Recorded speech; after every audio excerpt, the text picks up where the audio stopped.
Hey, everybody. Welcome to the Deep Dive. I'm Paul. That's Ian. And in our idiosyncratic deep dive sort of way, we're going to tackle a big issue with respect to college football that I think is going to be more pervasive and even more interesting as college football becomes more NFLized. Whether you want it or not, it's coming and it's happening. But before that, I want you to join Inside Texas for the best conversation about Texas sports that you can find on the damn internet. That's right. I said it. Join Inside Texas today. $1 for 4 months. That is phenomenal. If my math was not failing me, I would estimate that it's something like 6.5 cents a week for the next 4 months. I think that's worth your time. Go through your couch change, go through your couch cushions, and make that commitment. I think you'll be really happy with that investment of one single measly American dollar to get the best damn Texas content that you could find. Also, another place you can find great Texas content is where, Ian? On this YouTube channel. On this YouTube channel. So we'd like all of you to like and subscribe. Hammer that subscribe button. Pound that like button. I think I hit the key action words that you're supposed to use when you're a minor YouTube personality, as I am. But no minor YouTube personality is joining me. The esteemed Ian Boyd, my partner in crime. Some call him Robin to my Batman, though he thinks he's Batman, which is amusing. All right, Ian, talk to me, man. Let's talk about the growth and role of the GM in modern college football. This is a job position that began a while back, and we called it what? Do you recall? The Director of Player Personnel. The DPP. Are you down with DPP? Yeah, you know me is the callback. DPPs. So Directors of Player Personnel, as we realized that recruiting was paramount, that it was becoming much more sticky in terms of time and obligations and planning. Believe it or not, there's some coaches that began to pioneer in this area and create entire substructures of their program dedicated solely to player personnel. They were called DPPs, Directors of Player Personnel. You know who basically started it, Ian? I mean, I did not know this until you researched it earlier, but it's who everyone would guess. The GOAT, Nick Saban. So Nick Saban starts it. Urban Meyer, unsurprisingly, is a very fast follower in this regard. So Florida got on board with this very quickly. And I think you saw their programs benefit over the years from a much more sophisticated approach to player personnel. That has only increased with the portal. Because now, Ian, not only do you have to evaluate high school talent, but you need to evaluate peer talent. In other words, other college teams. Who do you want in that portal? And so this group has only grown in size and scope. Do you have any basic thoughts on the contrast between the NFL model of a GM and at this point, the DPP? What are the main differences in contrast? The big one is that the DPP works at the pleasure of the head coach. Yes. That's the big difference that we're going to get into a few different layers of that today. I will note, Urban Meyer's DPP, they started recruiting super well at Florida, but they were recruiting murderers and kind of went astray. And I'd say you sounded like Norm Macdonald there for a second. You're like, yeah, when they were recruiting murderers at Florida. That's no good. They adjusted at Ohio State. They did a lot better. When Tom Herman came to Texas, he brought some of Urban Meyer's people's assistants to mimic that structure at Texas. Didn't serve Texas super well either, honestly. And when Texas was trying to hire Urban Meyer to replace Tom Herman, allegedly the sticking point was that Urban could not convince his DPP and his strength coach to leave Ryan Day at Ohio State and come to Texas. Because they were like, that's great. Go with God if you want to go to Texas, but we got a great thing going here still. Why would we work to rebuild everything? In terms of power, there are variations in the NFL. Of course, Bill Belichick was the closest thing to a college coach to the NFL, meaning absolute power, answered directly to Bob Kraft. There was no one in the building that told Bill Belichick what to do. Fair? I think Pete Carroll, similar situation, didn't flex quite as much on that. but when he was with the Seahawks, he was partnered with their GM, I think, amicably. But I think ultimately Pete was probably calling the shots. But in most NFL situations, Ian, your GM either exists as a co-equal, and if you study any Roman history, there's no such thing as a true co-equal. One person becomes primary one way or another, or the head coach is actually a little, how dare you? For those of you just listening on podcast form, audio form, Ian dared to suggest that we had that relationship. Let's be very clear about Julius Caesar is, and let's be very clear about who Crassus is here, Ian. But you're the old Crassus, and I'm young. No, I'm Julius Caesar. But in the NFL, most of the time, the head coach is more or less, whether it shows it on the org chart or not, subordinate to the GM. Is that fair? Yeah. Is Kyle Shanahan seems like he is subordinate to no man. Yeah. John Lynch works for Kyle Shanahan. Yeah. And I don't care what the org chart says. Right. But yeah, I think the most extreme version of this and the most successful version in the NFL right now is Howie Roseman with the Philadelphia Eagles. He is clearly above the head coach is a middle manager in the Eagles. The head coach, yeah. Howie Roseman hired his assistants for this last season. He's like, this is not going to cut it. I'll tell you what, you can stay, but Vic Fangio is your defensive coordinator. And I don't remember who their offensive coordinator is, but he was another external hire. And you're going to run the tush push and all these, Roseman is the king in Philadelphia. You nailed it. That's a great poll. There is no better exemplification of the God King GM than Howie Roseman. And I'm not exaggerating when I say the head coach in Philadelphia is a middle manager in that organization. By the way, that was Billy Beane's vision of a baseball manager. Yes. Major League Baseball managers didn't like that vision of Billy's. They didn't like that Billy would tell them how they were going to incorporate analytics into the game. They didn't like it when Billy would trade the player that they insisted on starting over a promising young prospect. But ultimately, he made it very clear, you're a middle manager. You're not running the vision of this program. And I think that's an evolution that, frankly, has taken seed in Major League Baseball as well. Is that fair? Yeah, and in NBA basketball. And in the NBA, for good and for bad. For NBA basketball, it may be the most pronounced. And often the star players wield more power than the head coaches. And so the head coaches are like, your job, it's like when they tell Michael Scott why the salespeople are allowed to boss him around. And he's like, I'm the manager. And they're like, you are in charge. You are in charge of supporting the sales team. Yes. Servant leadership, Ian. Leadership.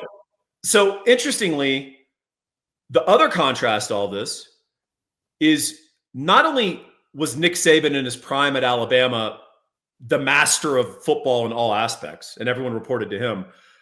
I don't care what the org chart at Alabama said. Nick Saban was above the AD as well. Yeah. And so I think we're seeing a shift there and something of a power grab, not only by ADs, but also people external to the immediate athletic department. And we're seeing that with this new model of GMs. So that's our intro. That's the history of all this. And then we're going to talk about where this is all going. But before that, I want to talk about where you're going with your new home purchase or your refi. Where you're going is 832-557-1095.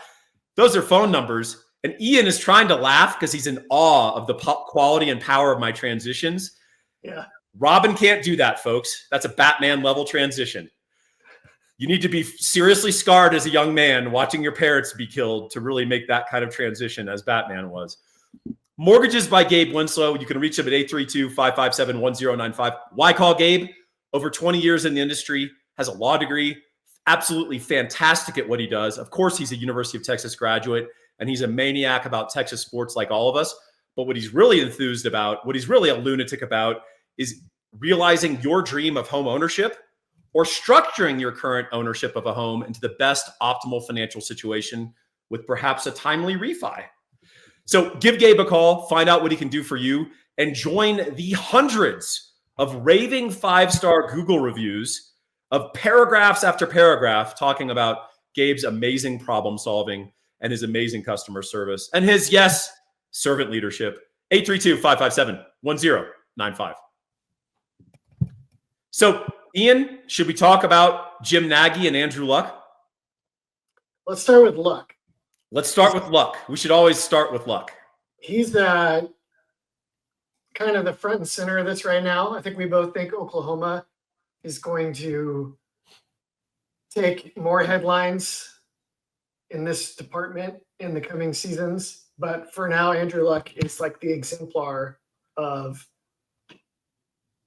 GMs in college football seizing power in a coup d'etat.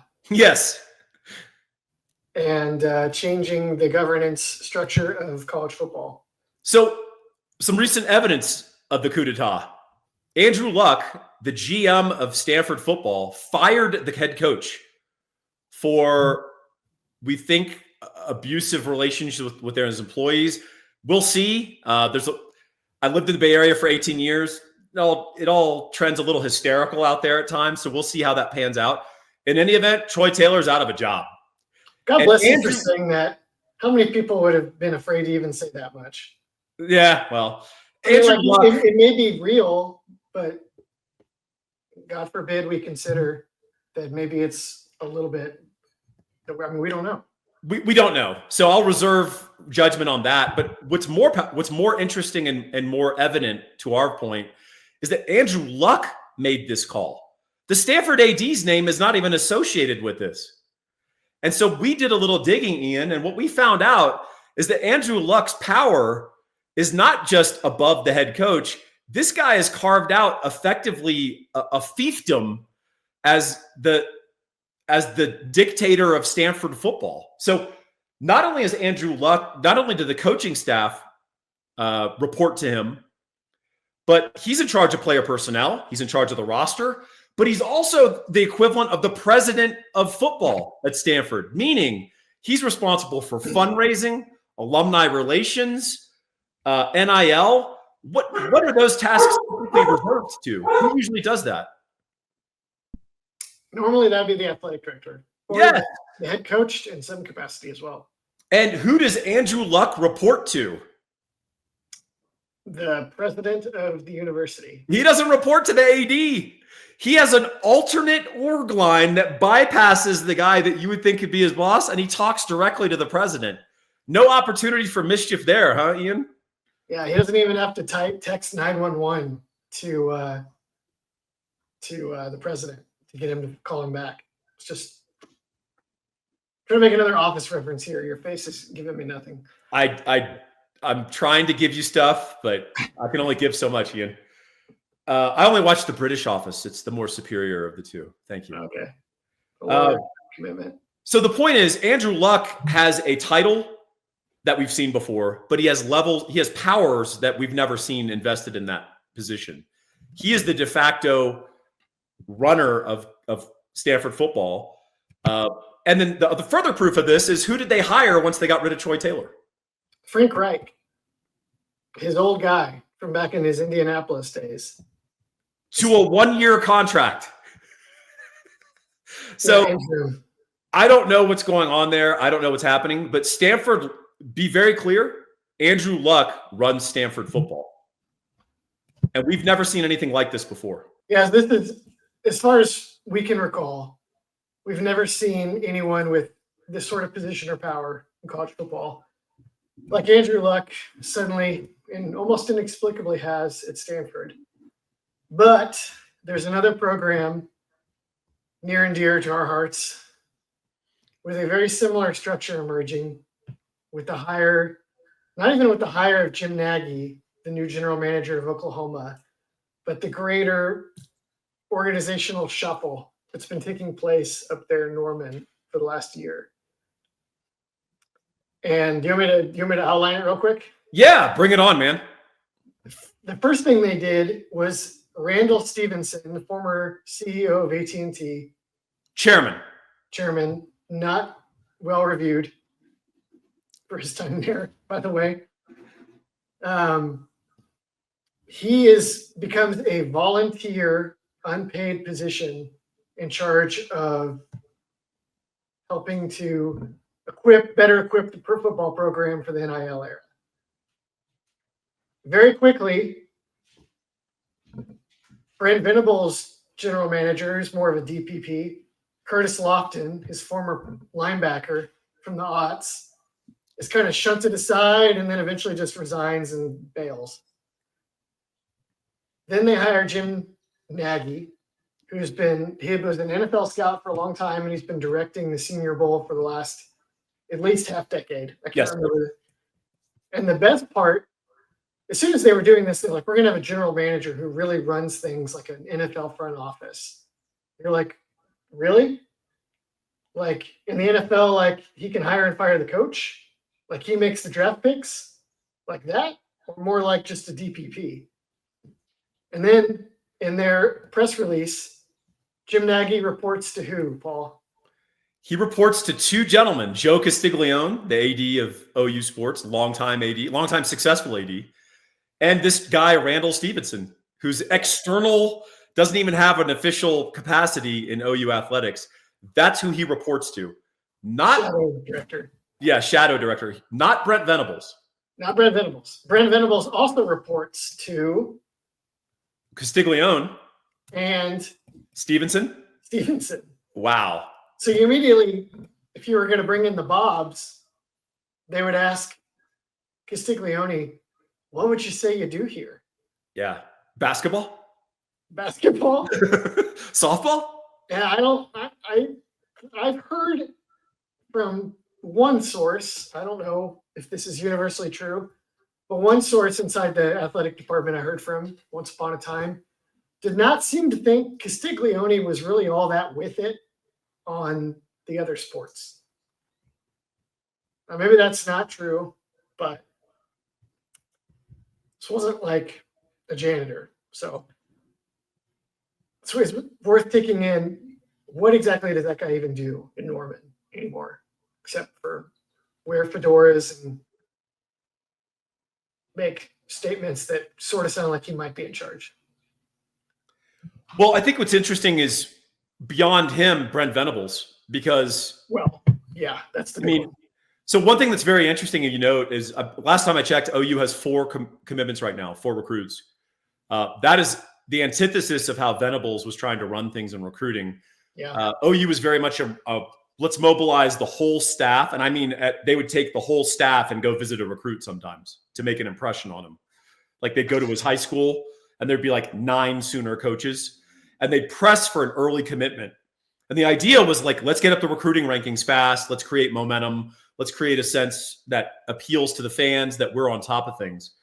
Jim Nagy has put a screeching halt on all of that activity. And I think his basic contention is, hey, you're bringing in guys ultimately that don't prove to be as good as you think they are. Or maybe they're a little bit overhyped and they're not actually performing. As Texas fans, I think we understand what that feels like under the old Mac Brown era, right? Near the very end of it, where you're trying to get momentum. And others, you're right. But you're giving guys scholarships based on their firm handshake and steely, cold eye, glare. So I think Nagy is in charge of this. And I got to ask you, Ian, if you are trying to appeal to future coaches, whether you're at Stanford or OU, do you want to remain the model of God King? Or do you want to go and be effectively subordinate within your own program? What's the future appeal of a school like OU? Because the thought is, if Venables goes, I think Nagy's sticking around. This is the big question.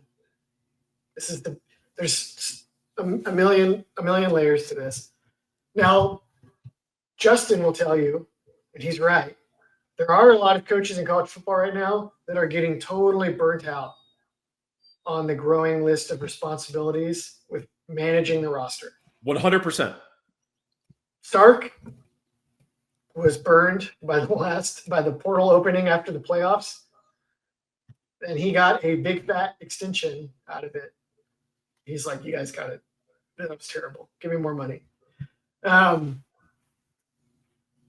So there is a chance that coaches will eventually become used to the idea of, I'm going to be a football coach, and that means that my job is going to be to coach football, to cook and not to buy the ingredients. But head coaches are you're also selecting from a population of men that are extremely competitive, highly energetic, and controlling. Well, and if we want to make a positive spin on it, the best head coaches have a very specific vision of how they want to play football. And also, here's another thing for Oklahoma in particular. What's more likely to generate an advantage for you as Oklahoma and one of 10 SEC programs with a similar payroll? Is it going to be a general manager who's amazing at finding prospects and like drafts better than everybody else, or a head coach whose system and vision gets more value out of players and allows you to select for certain traits in your recruits? Because right now, the Jim Nagy model would appear to be, I know what NFL players look like. That's been my job. And he does. I'm going to make sure that we do a better job than anyone else of getting NFL players. And I think that would be a better idea somewhere else than Oklahoma. Well, let's say this. It could be the individual coach. Is it possible Brent Venables has, as demonstrated in his first 3 years, does he have actually more of a coordinator mindset? Well, that for sure. He doesn't mind that division of labor. Now, I do think what the coaches resent is the ultimate ceding of authority. Yes. Whether you are overwhelmed or not, what Sark would say is, hey, give me more support personnel, but I'm still in charge of these guys. Yeah. Like, you're not hiring a GM who's my co-equal or above me. That ain't flying at University of Texas. And I think would that fly with LSU when Brian Kelly? He would go freaking nuts. He would turn shades of purple that the human vocabulary doesn't have words for. He'd be dangling the GM off the scouting tower. That's right. So I think that this is a huge adjustment. And I'll give you an example of how this can cripple you if you are in the market for future head coaches. The Jacksonville Jaguars had a GM named Trent Baalke. If you're a 49ers fan, you'll know his history with Jim Harbaugh. Jim Harbaugh thought he was useless. He cut one of his second-round draft picks, to give you an example of what he thought of Trent Baalke's abilities. But Baalke has a very good skill set of ingratiation. And he ingratiated himself to Shad Khan, the owner of the Jacksonville Jaguars. So the Jaguars had this nice little run where they looked really promising. They got Trevor Lawrence, and it looks like the future might be bright. But they weren't supporting him very well, whether through free agency or the draft. And they kept going through coaches. And it became very clear that as Trent Baalke stayed around and the Jacksonville Jaguars kept recycling coaches, who was really in charge in Jacksonville. And what it actually came down to was that Shad Khan realized that no quality NFL coach would talk to him as long as Trent Baalke was his GM. So what did he do? He finally fired Baalke. And now the Jacksonville Jaguars have a little bit more of an equilibrium in power structure. So that's just an example. There's another example. Bring it. The Dallas Cowboys, except the general manager is the owner. So you can't fire him. Oh, God. Please tell me about it. Circa 1995, I remember thinking, this will go on forever. And the Cowboys will win 4 Super Bowls every decade for the next 30 years because Jimmy Johnson's going to the NFL Hall of Fame, and surely we'd never part ways with him. And yet it all changed. But yeah, I think that's a good example. But this NFLization of the college game is going to continue, but I think it's going to continue in different forms as different schools experiment with the best model. And I'm wondering, as we close out here, Ian, is there anything, although Stanford and OU are not very similar as programs historically or even currently, the value proposition that they offer, it is interesting that these two programs are the first two to make these sorts of experimentation. Why? Why is it these two? Why is it not Maryland and Ole Miss? These two care, and these two have lost advantages they used to have before the NIL model. Stanford's model, you were closer, but as I understand it, their successful model for Harbaugh and for Shaw for a point was, we're going to go recruit all the best football players who are also sharp minds, who have ambitions beyond for what they're going to do beyond football. We're going to bring them to Stanford, and then they are going to have a chance to network and have sort of the pitch that Texas can make, only honestly on a much grander scale. And that was they had a niche for that. And then Oklahoma was just playing the game, Big Red Auto and all that, and also sheltered from some tougher competition in the Big 8 and the Big 12 spheres. And now they're both, everyone is in the NIL Shark Tank. No one is immune. No matter, you can go to Tennessee Chattanooga, and if you have a good player, somebody's going to come steal them for money. And Oklahoma is also in the competitive Shark Tank of the SEC. Yeah. Two thoughts as we close out, Ian. One, you and I are going to have to do a deep dive on where Oklahoma football currently ranks as a job based on these changes and based on the shifting winds. Historically, anyone who argues that OU is not a top 5 program in terms of achievement, you're just biased, right? Yeah. In fact, over the last 20, 25 years, it would be hard to find a more consistent winning program. Until the recent little hiccups. To maybe with the hire of Bud Wilkinson. I mean, yeah, honestly. I mean, it's an incredible record of a success and achievement. So did Yale have that in the 1900s. Mm-hmm. Things change. I'm not suggesting that we're going through that level of a sea change. But if you had a bunch of coaches, and this isn't hating Texas fans, if you had a bunch of coaches sitting in a room and you had guaranteed full anonymity to discuss the best jobs in college football, I'm not sure OU's in the top 10 anymore. Especially if they're really married to Jim Nagy and Randall Stevenson. That's the other part, is what's the appeal? Because part of the reason you choose college football over the NFL, if you're an elite coach, is total control. Yeah. And that's what Belichick's here now. That's right. And so if you're not going to get that total control, and you're at a school that may have some trouble adapting to some new headwinds, ironically enough, these new changes make Notre Dame a much more appealing job. If you and I were discussing the Irish 10 years ago, we wouldn't say it's a top 10 job in college football.